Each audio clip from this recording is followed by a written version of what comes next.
Marlene, thank you very much. Let me just start by saying that I'm a little bit under the weather. I think I may have eaten something earlier, so I am deeply apologetic if I'm not as energetic as I typically am. I'm powering through it, and I am very, very grateful for the opportunity to connect with all of you who are very engaged. And it means a lot to know that you are as engaged as you are, particularly in these difficult times, which I think have the ability to suck hope out of you if you're not careful. So thank you for not letting go of your hope. Thank you for being dedicated to our democracy. Thank you for consistently setting a bar that isn't about accepting what is, but realizing we can do better and we deserve better. I am, as noted, running for governor of New York, and I also want to share a little bit about why. Some of you may have known that when I ran for Congress back in 2018 in the Hudson Valley and the Catskills, I know some of you helped in that race. I decided to run for Congress at that point because Trump won in 2016. That simple. I had never run for anything before I ran for Congress. Going back to student government, I was compelled to serve. I was driven by the moment. I felt obligated to sacrifice and figure out what it meant to elevate and not let the floor just bottom out, as I thought was happening with Trump. I was outside of politics. I was outside of government. I had no real visibility into partisan politics or how party works, hierarchy, seniority, gatekeepers, party bosses, none of that. And I actually skipped over all of that, from the county to the state to federal. And we won in the 90% white rural district that Trump had just won by 7 points 2 years prior. No Democrat ever won. And I became the first person of color to represent upstate New York in Congress. And I won re-election in 2020 by 12 points, outperforming Biden by 10, and winning in counties that same year that Trump himself won. Now, since I've been inside of politics, both at the federal and state level, I've come to appreciate that I was wrong. The problem wasn't Trump. Now, he is a problem, no question. But he wasn't the problem. The problem are the conditions that gave rise to Trump. Specifically, the economic conditions that have persisted across decades. I grew up at a time in Schenectady, working class kid, parents worked for GE for many, many years. Cut coupons, put clothes on layaway, latchkey kid, let myself in at 8 years old, did my homework. Different time.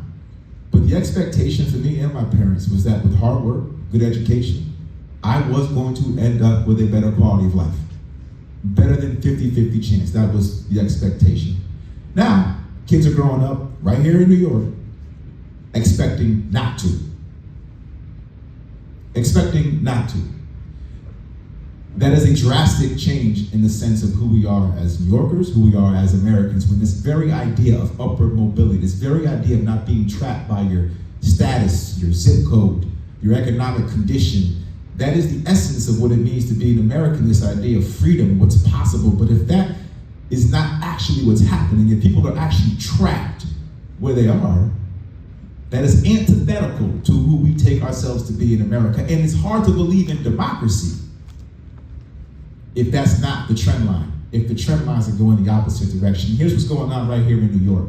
The middle class is shrinking. Working poor is the fastest growing class. 1 in 5 kids are living in poverty. Half those kids in deep poverty. 2 out of 5 households all across the state of New York. 2 out of 5 can't afford energy bills, housing, childcare, healthcare. The cost of living is literally bankrupting families or forcing them to leave the state that they love. It is a crisis. And I think New York has got to the point where we're kind of fed up about it. We have a $254 billion budget here in New York. The 3rd largest economy in the country.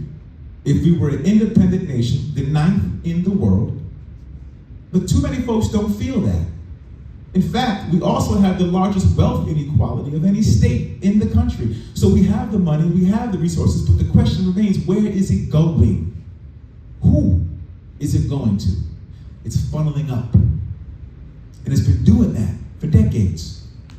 And unfortunately, because we have leaders who would rather cozy up to those special, deep-pocketed, entrenched economic interests to keep themselves in power, rather than leverage the power the people gave them for the betterment of the people. Zoran's win is a culmination of that neglect. People are hungry. They want something different. They're tired of the status quo. They believe it is indeed broken. The system is indeed failing them. And the people are demanding it. And I'm here to tell you that we don't have a governor right now that wants to be a partner in that fight. We have a governor right now that wants to be an obstacle. Just because someone says, I'll endorse you 3 months after the fact. Read beneath the tea leaves. What about taxing billionaires? What about taxing the ultra wealthy? What about taxing more big corporations? We don't hear that from the governor. What we hear is, oh, I'm afraid they'll leave the state and move to Palm Beach. We don't hear about stopping the corporate subsidies that reinforce economic inequality every single day across our state. We don't hear about changing the dynamic in a way that actually addresses economic inequality. What we hear is somebody who wants to maintain a broken system for the betterment of maintaining power. We deserve better, especially when Stefanik is waiting in the wings. We don't want somebody who's just gonna be here to maintain what we know is broken. How's that gonna inspire the base to come out? Restore people's confidence that the system can work for them if it's just business as usual. Because Stefanik will have a base, and it will be energized, for better or worse. The question is, what are we gonna be fighting for, not just against when it comes to Trump? Because if it was as simple as that, he wouldn't be back in office. People want to know what we're fighting for. What's the agenda? Is it truly progressive? Is it truly putting people at the center? Or is it just maintaining something that we know is not working for the people? So here's mine. Housing. Can we please stop with just expecting tax credits to figure out the whole ball game when it comes to housing? Because it doesn't work. Not when you have 80-20 deals, not when what you get really isn't affordable. We need a full-scale, wholesale approach, robust investment in housing to build hundreds of thousands of housing. That means the state has to take more ownership, more public development. The state needs statewide rental assistance programs. The state needs to have a first-time homeowner grant program. The average age of a first-time homeowner right now, buyer I should say, is 40. You know what it was in 2008? 28. 28. We can't just keep giving public dollars away to private developers in a hope that somehow it trickles down. That's our version of it. To everybody else when it never does. A minimum wage should be a living wage. I support 30 by 2030. If we're gonna have trillionaires like we have in the world right now, how do we expect to control economic inequality when folks are being priced out? Universal child care. I'm a dad, twin boys, 12 years old. I'm living it as a dad, as a parent. We need statewide pre-K. We need to pay our child care workers a living wage to keep and retain and grow. We need to invest in child care facilities in a meaningful way. Have after school, before school programming, enrichment programs, actually invest meaningfully in a fashion that allows our parents to feel comfortable with their children's enrichment and our children to be invested in appropriately. The biggest return on investment is early childhood development, and we know that. Healthcare. I'm tired of being in a system where we're being convinced that we're paying for healthcare when we're not.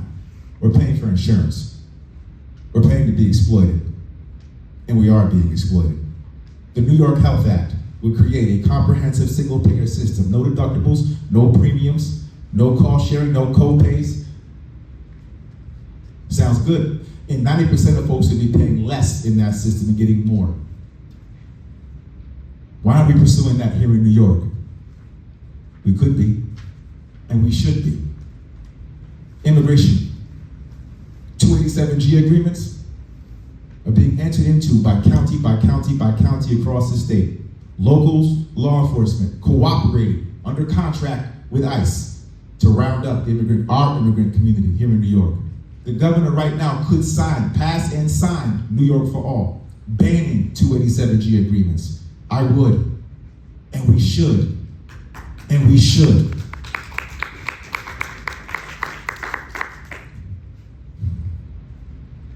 Climate. Why aren't we robustly investing in green energy, solar, wind?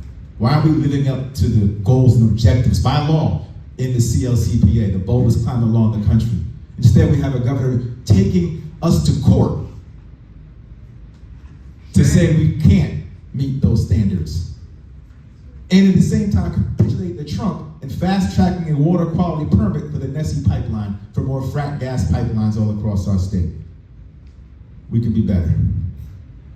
And we deserve better. But here's the good news, and I'm gonna wrap it up. Here's the good news, take questions. We are on the cusp of a new era.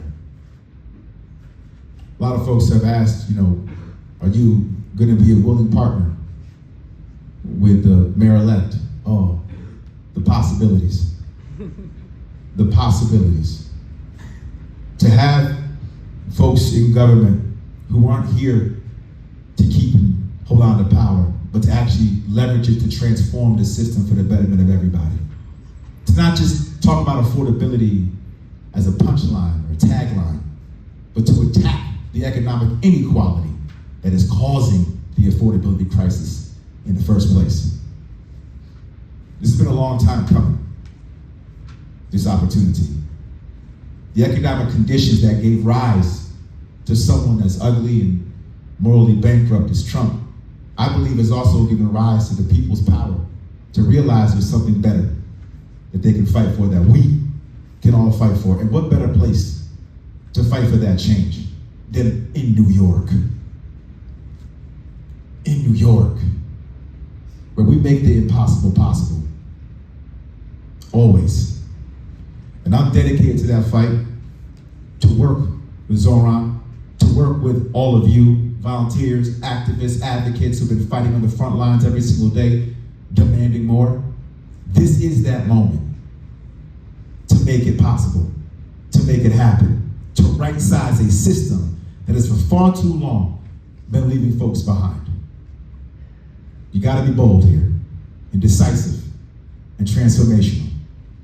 Enough with the middling around the edges. Doing just enough to satisfy people, but never really, really giving them what they need and deserve. I want to fight for you. I really do. I want to take this moment along with you and make change a reality. So thank you for the work that you do to inspire me. I hope to earn your support in the coming weeks and months. We have an opportunity, I think, to do something pretty incredible for New York and by extension for the country. There's a lot of folks that are hurting out there and all across this state, be it upstate, downstate, white, black, brown, urban, rural. We can fix that. So thank you.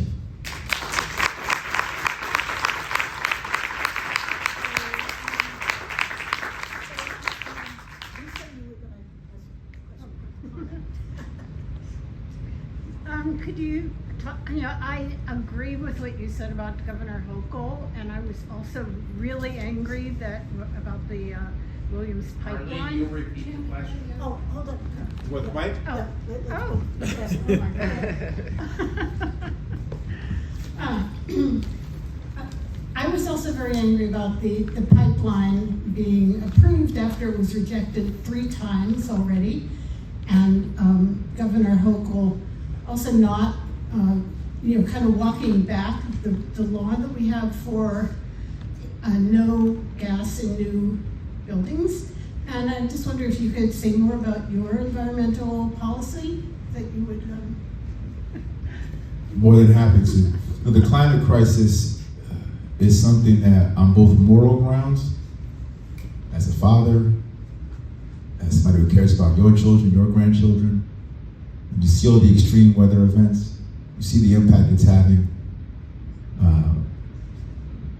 The notion that as Democrats, and particularly here in New York, where we've been leading in this fight, that we would begin to backtrack now, that we would have a governor who's willing to take the state, to take us to court, to prevent us from having to effectuate the terms of the CLCPA, I think it's a travesty.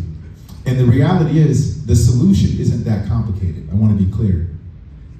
It just takes prioritization and bold investment. We can invest so much more money in solar, in wind, in geothermal. We have the capacity, and we can create cheap energy by doing so. The false narrative is, as we transition to green energy, it's driving up the cost of energy. That's the fossil fuels false misinformation campaign. And it leads to Democrats like Hochul saying, we need an all of the above approach. Whenever you hear somebody say, we need an all of the above approach, that was some fossil fuel CEO who figured out that was the best way to convey to people that the transition is somehow wrong to green energy. That's a lie. What happens is these monopolies, like Central Hudson, the National Grid, they take the consumer's money, New Yorkers' money, and rather than invest it in green energy, they invest it in old, outdated pipelines, which cost extra money. And by the way, that extra cost gets passed down year after year to New Yorkers. So not only do we allow these monopolies to keep jacking up and price gouging at our expense, we allow them to take our money into investing in outdated, outmoded fossil fuel, which we know is bad for the environment and bad for our economy, bad for our economics.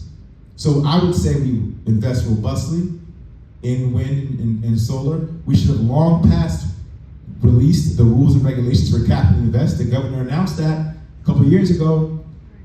The rules and regs should have been out January 1st, 2024. What year are we in again? 2025. Thank you. So, and then on top of that, we should have oversight and regulation of the Public Service Commission, which basically is a toothless enforcement arm when it comes to reviewing these price hikes. There's legislation that would create a real accountability scheme and model to make sure that when these monopolies set their rate of return, it is prudent. It is not just about price gouging at the expense of New Yorkers. Those are the things that I'll be focusing on as somebody who's an advocate for what we've laid out in the CLCPA. That'll both bring down energy costs and allow us to make a transition to keep our environment safe. Public power. Well, the public power bill. I've called for 15 electric watts, gigawatts, instead of the 6 or 7 that the governor's proposing. Yeah. We have legislation that gives the state the power to invest, leveraging its public authority for exactly this purpose. And we're not leveraging our power in the way that we should be. Should I? Sure. Okay, yes. Thank you. Thank you. I agree with everything that you say, and my question is that we have been working over the last year to try and get New York for All passed. Yes. And we managed to convince Eleanor Myrie, our state senator, to come out for that.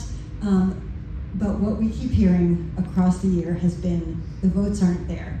We can get the votes here in New York City for all of the things that you are talking about, including New York for All, things that make sense to me, that make sense to us, but that don't seem to make sense to the rest of the state. And so the question is, how do you convince the rest of the state who doesn't think the way that we do, it seems? Before you answer the question, we have a petition in the back for the New York for All Act.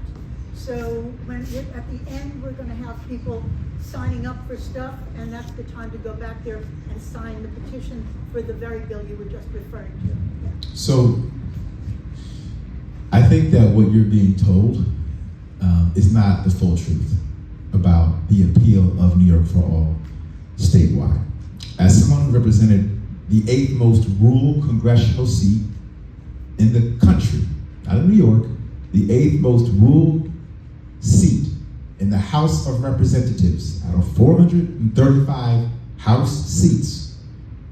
My district was the 8th most rural, with 5,000 small family-owned farms, a lot of dairy farms, a lot of undocumented labor on those farms, a lot of small businesses all throughout these more rural parts of our state, from Greene County to Schoharie County, restaurants with a lot of undocumented labor, folks who've been in our state for decades, having raised children, positive contributors to society, to our community, family, friends, neighbors.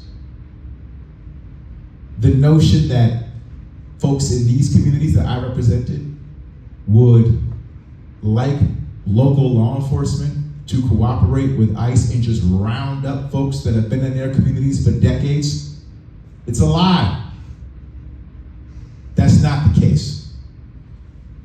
What happens is we have a governor who falls victim to the narrative of being said or told you're soft on immigration, right? Or who's too afraid to lean into our shared values for fear of a political line of attack, that she chills what happens inside the legislative body and tells Speaker Hasty and Leader Stewart Cousins, I'm not signing that bill. And then that chills what Stewart Cousins and Hasty then turn around and tell their caucuses, she's not signing that bill. And so it doesn't move. It doesn't move. And this is the deal with leadership and the deal with having a governor who has the courage of their convictions to change the way the nature of the conversation even gets had. Because if you had a governor that said, we're going to pass this, in fact, we're going to call a special session and bring everybody back. And while we're at it, we're going to ban masks on federal ICE agents. If you had a governor that said that repeatedly and put pressure back and made the case positively, affirmatively, I'm pretty sure we can move it. But if you don't have somebody who wants to do that because they're making a political calculation for their own survival, you get what we got now. Yes? No mic? All right. Okay. So I love everything you stand for. That's great. I love that you're electable as a minority person in a substantially white district. I love that you are battling the political powers that be in both parties. Absolutely. So my question is about two things that relate. Electability. Yes. New Yorkers don't, relatively speaking, know who you are. That's true. And I want to hear your strategy on how you're going to overcome that. Yes. You know, whether it's a Mandami-like miracle or some other way. Yeah. I want to hear that. Miracles strategy. happen. I want to hear that strategy. And second, and this is the kind of hot, Hobson's choice. Are you worried that by damaging our incumbent governor, she might then lose if you don't succeed in overcoming? I'm going to speak to that first question. Give me that second question first. To the vote, and just a postscript, I gave my $300 check to Nate Wow. because I know that public campaign financing Yeah. can be a Well, game that is going to feed into the first question. Just so Okay, you know. and my $300 is going to result in, I guess, 2,000 or thereabouts. Yeah, and I thank you, seriously, thank you. Thank you very much for that. So let's put a pin in the public matching, because it will speak to how we're going to win in part and how we elevate my profile. Because you're right, not a lot of people know me yet, or enough people know me yet. We're going to change that. By the way, Mamdani, just for those who don't know, in February of this year was at 1%. Okay, just throw that out there. Okay. And so with some of the other mayors we went. There you go. The point you just made, though, about the narrative that, are you worried about damaging the governor and undermining, that is a classic narrative that those in power, the establishment, like to repeat because it squashes accountability. If you can say, hey, we have to worry about the boogeyman, that's the guy, that we have to all rally and fight him. Don't look at my mediocrity. Don't analyze what I'm not doing. Don't focus on the things that I keep telling you I'm gonna do but don't do. Just focus on him. It's a bait and switch. And in a state that is controlled by Democrats in particular, right, it's even more sinister, in my opinion, because it's easier to sort of consolidate around that shared power and go into self-protect mode. So nobody really wants to call out the party or the powers that be for fear of being knocked out of the line, right? Excommunicated from the power dynamics within the state party. And that is why power can be self-corrupting as opposed to self-legitimating. They'll have you believe that because I happen to have power, I therefore deserve it indefinitely. No, you have it for a set period of time, 4 years. And then it's on you to convince people you deserve it beyond those 4 years. It's not self-perpetuating. There's no self-legitimizing aspect of power. And I think we've allowed ourselves to fall victim to that. On top of that, the whole point of having primaries, the whole point of this accountability is to ensure we put our best foot forward, to give ourselves the best chance of success. Did we not learn this lesson with Biden? When the party folded on itself and protected somebody that the vast majority of us, myself included, said, we don't believe he can beat this guy? Why are we continuing to go down this path? I actually spoke up. A lot of folks wouldn't and said he should step down and not run because I believed it. And a lot of my colleagues believed it too. But they were too scared to speak truth. And they were prepared to let this country run into a buzzsaw. Maddening. Absolutely maddening. And so, now let's tie that, and hopefully you can get a sense, because I don't want to go too long, but I can do better. I can inspire. I can draw a real contrast with whoever the opponent is. I can connect communities across difference, be they upstate, downstate, rural, urban, black, white, brown, doesn't matter. I can do it. My experience speaks for itself. 18 bills signed into law, 10 under Trump, 8 under Biden. I have a record of success. I can deliver. And I will always put people at the center of what I'm doing. We need leadership that is capable of that type of effort in this moment. Now, yes, I have to elevate my profile. And part of it is continuing to do exactly this, as I've done, traveling the state, county by county, community by community, engaging. Part of it is becoming the first elected official, statewide elected official, to qualify for public matching dollars. There's a history-making moment here. I don't take corporate PAC money. I never have. This is the first time I ran for Congress. So to have a statewide elector, a statewide candidate make history by becoming the first public matching campaign is not only powerful from a campaign perspective, but imagine what that might be from a governing perspective. To have somebody governing this state with no corporate PACs clause in his or her back. It's a sense of liberation. That's a narrative that I believe will generate more and more attention as it becomes a reality. I also think that as Mamdani continues to move along and continues to run up against the obstacles that I know are awaiting him in Albany, there will be opportunities for more oxygen to be sent to alternatives to what is currently the obstacle. There's inevitability to this. Because at the end of the day, we have an obstacle right now to progress.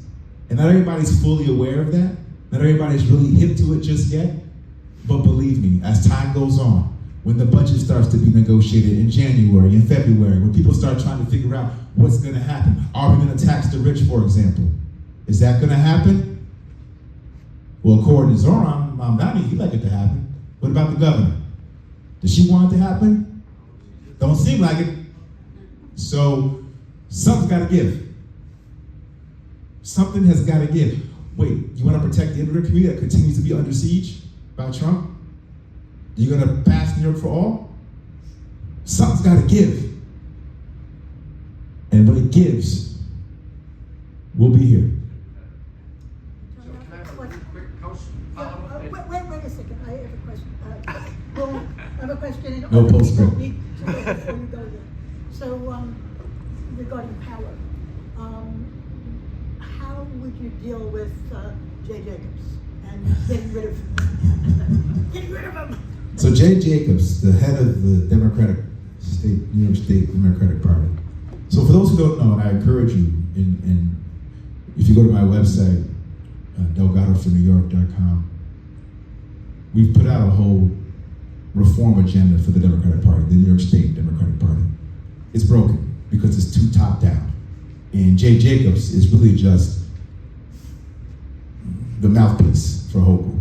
And by extension, all of the Democratic county chairs, not by choice, are being strong-armed, more often than not, by Jay Jacobs and or the governor to do their bidding, not the bidding of the communities that they're engaging with. That's problematic. It's very undemocratic. And it's limiting our ability to win in places that we could be winning in. It's limiting our ability to engage with folks of color or folks who are in rural communities who feel overlooked. It's a narrow, power-centric approach. And Jay Jacobs is at the helm. I've already said he needs to go. He definitely wouldn't be my chair if I was the governor. But I also wouldn't make whoever the chair was a mere appendage of me. The whole point of a New York State Democratic Party is to engage separate and apart from the governor. This is not meant to do my bidding. We work collaboratively, we invest, we partner, but it's not about dictating outcomes. And as sure as hell isn't, if you don't do this, you won't get that, which happens all the time. Think about this, the moment that I announced Jay Jacobs is on the phone calling every single county chair in the state, basically saying you have to sign a letter now endorsing the governor. And if you don't, you run the risk of losing money from the state party. Does that sound democratic to you? I mean, and this is facts. And see, we normalize this kind of stuff. We think it's just politics. No. That is corruption. You know, there's something about that we should all be uncomfortable with. Especially when we're in the middle of trying to wage a moral battle with the obscenity of a Trump. Where is our moral high ground if we're not willing to abide by our own set of values and our own set of principles? We look hypocritical, and we look even worse because we're the ones preaching. We're the ones being preachy about it. At least the other side's not trying to preach. Just saying. Two questions over in the back there. Yes. Hi, can you give me, so campaigning is all about, giving us your value system and talking the good talk, and you do talk a good talk, but can you point to one moment in Congress, like one bill, one collaboration, something that you think emblematizes, is that the word? Emblematic. It's emblematic. It's emblematic of who you are as a candidate. Oh, I love that question. Okay. Can I do two? Because I think they really speak to it. One, I never grew up on a farm. Never worked on a farm. I had the Catskill Game Farm when I was a kid. That was about it. But my district, like I said, was very rural. And every congressperson before me had been on the ag committee. So I knew I was going to serve on the ag committee. And I made it my business to pull together an advisory group, bipartisan advisory group in upstate, in my district. And I would meet with them on a bi-monthly basis to help me think through legislation that I could introduce and work collaboratively across the aisle to figure out how to deliver. And I kept hearing about how my farmers were ineligible to file for a certain kind of bankruptcy that would allow them to reorganize without having to totally go under. There was a certain cap on how much money you needed to be eligible, or in debt you need to be ineligible. And through the course of my discussions with my advisory committee, it became clear to me I could write a simple one-sentence bill that would just raise the cap and make more people eligible to reorganize their finances and sustain themselves and not have to go totally under. That was the Family Farmer Relief Act. That bill, in a divided government, got through the House, got through the Senate, was signed by Trump. It was the very first bill that I ever had signed into law. And that bill, as simple as it was a game changer for hundreds and hundreds of farmers in my district. So much so that when I happened to be at a fair in Delaware County, county that probably went for Trump by 30, 40 points, I had a young fellow walk up to me. He kept looking at me sideways, up, and he said, "Are you Delgado?" I said, "Yes." He said, "I didn't think you would do anything for us." Didn't believe it. But I'm here to tell you, looking you eye to eye, man to man, I didn't vote for you then, but you earned my vote today, or now, because you did. I can't argue with it. You actually delivered something for our farmers here. So that was very meaningful, because at the end of the day, it speaks to, for me, I think, hopefully it reveals, my job is to represent the people and to figure out whatever it takes to connect with the people and deliver what is needed to the community. And my ability to work with, in partnership with stakeholders who can inform me to help me better understand how to deliver, I think is also a part of my leadership style. I don't like doing it from top down. I like to be informed in partnership with the people and then leverage my skill set to deliver on the other end. And then the other one, I'll try to be brief about this, but during COVID, there was the CARES Act that came out, if you recall. And the CARES Act gave COVID relief to counties and localities, but only of a certain population threshold. So going back to the fact that I had a very rural district, my entire district, from the county level to localities, not a single locality or county got any COVID relief because we didn't have the population count.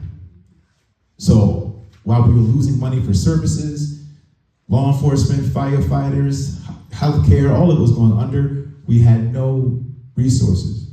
So I fought and devised my own formula in partnership with Schumer in the Senate at the time, and passed the Direct Support for Communities Act, what you might now refer to as ARPA funds. These were funds that came directly from the federal government to the county. First time this ever happened where you go through the state, from the federal government to the county. And we had money that went directly through the county to municipalities of any size, village, town, didn't matter. And you could use these funds in ways that were not restrictive and would cost you too much to have to verify. We gave a lot of freedom and flexibility to localities and local leaders to do what they wish with the money to help their communities. It was a game changer. It was a radical departure from what has historically been done with federal dollars. Well, that's my formula. And that was not just for New York or my district. That was for the entire country. So billions and billions and billions of dollars went out to the entire country, to localities that oftentimes get overlooked and neglected, and did so in a way where they had the freedom to leverage their situational awareness to best serve the community. To me, again, it's that type of direct democracy where there's a real partnership, where you can invest with no strings attached and say, no, we believe in you. Make your communities better. That to me is another, I think, reflection of my mode of leadership and how I want to make change from the top down, but preferably from the bottom up. Let's go one more, Mr. Worship. All right. Gentleman right here. Yes. Thank you. I'm very impressed by your ability to win in rural areas, and I'm impressed by your ability to get things done. Thank you. When I listen to your platform, it seemed fairly, progressive, liberal. And I know in the recent elections, some, Mamdani won, but in other places, people who had a less progressive agenda won. So one thing I'm curious about is, how does your platform now differ from the platforms that were successful for you in your two races? Yeah, this is a great question. The difference is the branch of government and the fact that I went from federal to state. So for example, when I ran for Congress on healthcare, I often would talk about a public option. That was something I ran on. I wasn't prepared to nationalize a Medicare for all point. I thought we should roll out a public option. But at the same time with that, I would often say, I think states, as laboratories of experimentation, should take the lead on this, right? Well, guess what? Now I'm trying to be the governor of New York, so I gotta be consistent, right? And the point is, yes, now we have an opportunity here in New York to lead on the issue that I think we should be leading on for the rest of the country to take note. So, and again, I'm doing so in the executive as opposed to in the legislative. In the legislative branch, what I came to appreciate was you're chopping wood if you're really trying to do the job. You're just chopping wood. You're going to every tree, and you're trying to figure out how can I chop a tree down for my district, chop a tree down for my district. You don't spend a lot of time thinking about the contours of the forest, right? Or the outer perimeter, or the shape. You just chop the trees. In the executive, it's your job to have a vision. It's your job to set the parameters, to figure out what the shape of that forest ought to be. And for me, that lends itself to a more aspirational mindset that has us reaching for something, right? That has us pushing. And it means leveraging the state's power in a way that recommits its capacity to the public as opposed to private ends. And so that has always been an aspect of my thinking, which is why I never took corporate PAC money, going back to when I ran, because I've always felt like the public good piece has been overlooked by government when it ought to be at the center of what government does. And I think that's been the through line for me, going back from Congress to now. I just think that now, because I'm seeking an executive role, I have more of an obligation to be very clear about what it is I want to push us to do on any number of issues, from housing to healthcare to childcare. But make no mistake about it, the essence of who I am and what I have fundamentally been about ever since I got into politics has been about putting people at the center, putting people power at the center, in opposition to concentrated corporate power. That's it. That has been the through line the whole way. I think we gotta go. I know. Do I gotta go? You have 4 minutes, as long as you walk with me in 4 minutes. Go, this gentleman's been... 4 minutes. Yeah, hi. Hi. Thank you for taking my question. So I was just going to ask, the Palestine issue is the most important issue in the country to me. Now, I know New York State is not the United States of America, but I did see an article that, like, New York State sort of bought more Israeli government bonds at one point. Could you divest from those, or divest New York State from Israel, and also from munitions manufacturers, like from Northrop Grumman, Lockheed Martin, anyone making weapons or 2,000-pound bombs? And then related to that, could you also stop the shipment of weapons or components like nitrocellulose and explosive out of New York State? Like, there was nitrocellulose on cargo planes flying out of JFK, for example. Could you put a stop to that? I don't know. I mean, I think Zoran would be with you on that, for example. That's a New York City thing too. But New York State is also involved on the investment issue. Yeah, I think I've said over the course of the atrocities that have been ongoing in Gaza that the United States had the obligation to not fund that destruction, to not fund the weaponry. And it is appalling that we have done so. I think there is a distinction to be made between funding the destruction, funding what you know is an ongoing atrocity, and what does it mean to completely divest entirely? Well, work for South Africa, someone would say that. Well, I got 4 minutes, man. I just wanted to. For Nazi Germany, we wouldn't be talking about. Let him answer the question. I'm just telling you my point of view. I'm just telling you my point of view. I know. Sir, just let him answer the question. But you're doing this middle ground, this half measure. You can define it as you wish. I'm just responding to your question. So I do think that there is a distinction to be made. And I do think that when it comes to the entire divestment movement, which I'm not necessarily saying there should not be a thoughtfulness around what that looks like, but I think it's also important to recognize that there are elements of the divestment movement that seeks to do away with the state of Israel. And so understanding that distinction is important. To And do then away with the apartheid state of Israel. There is no apartheid. okay, see, but this is the point. I want to just. Palestinians are treated equally, is that what you're saying? Order in the house. You're a fucking I said- genocidaire!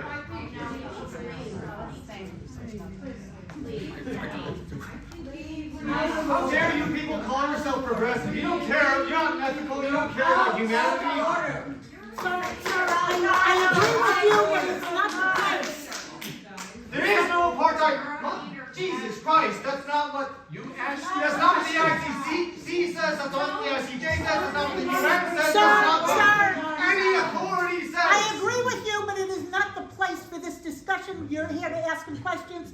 And Where is the place? I've been Washington DC for this. You're out of order. Please leave. Out of order. The genocide is out of order. Sir, you've been heard that he's running for governor, not president. You should be on my side. You shouldn't be agreeing with me. I'm fine with you staying. I just, I don't. Just to be clear, I don't. Yeah, but he's taking up that. I understand. Listen, I respect. There is apartheid. Everyone knows it. You're supporting it, not you. That man. Shame on you. I really Make peace with your creator. Repent now. Sir, please don't object. Sir, I personally agree with him. It is not the place for this discussion. We asked Antonio Delgado to speak about his positions. That's what we're here to listen to. Domestic policy, good. Well, listen. I just want to say, because I know Nate is, and I'm not one to run away from anything. To be clear, okay, I am not. I'm perfectly fine in any situation with any line of questioning. I knew that might happen, right? So this is not me trying to run away from anything, just to be clear. I do want to say that I respect people's point of view. I respect the passion. I'd rather have the passion than not. I'd rather have people be invested in our democracy and care enough to show up in these spaces and be heard and be seen and be accounted for. And we need leaders who are willing to hear that out. We're not all going to agree. We're just not. And we need folks who have the ability and the capacity to figure out where there is common ground, where there is opportunity to move forward. Not to demagogue, not to vilify, but to just understand that we have different perspectives on things. And that being the case, I want you to know that everything I do in this moment is about what I believe is best for the state of New York, for everybody in New York. And what I don't see right now is a mode of leadership that is committed to that. What I see is a mode of leadership that is about what's best to keep the power that I have. The last thing I'm going to say, because I know you're going to kill me, is, and I say this humbly, I could be doing something else. I had a career for 7 years as a lawyer in the corporate law firm. Before that, I was a hip hop artist, for those who don't know. We could. But I was successful. I was comfortable financially. My kids were good. My wife, everybody was comfortable on the outside. I wasn't that comfortable on the inside, and I wanted to do more. And when Trump won, that's what rushed up out of me. But I say that to say, I never intended for this to be a career. I never thought I'm gonna make a career out of being a politician. And I think what we have right now are a lot of folks inside of politics who make it their business to make it a career. So I'm running knowing that it could be the end. I don't believe it'll be the end. I see a path, but I don't need to be guaranteed that I'm gonna be able to hang around in politics. Because I know that what I'm trying to do is bigger than politics. It's grounded in morality. It's grounded in the sense of what I believe is the right thing to do. And I just hope that we can elevate the bar collectively and expect more of this type of thinking from our elected officials, because they have literally cheapened the work of public service. There is no nobility anymore in public service. And that is why someone as morally bankrupt and corrupt like Trump can be where he is. He's feeding off of that at our expense. So thank you.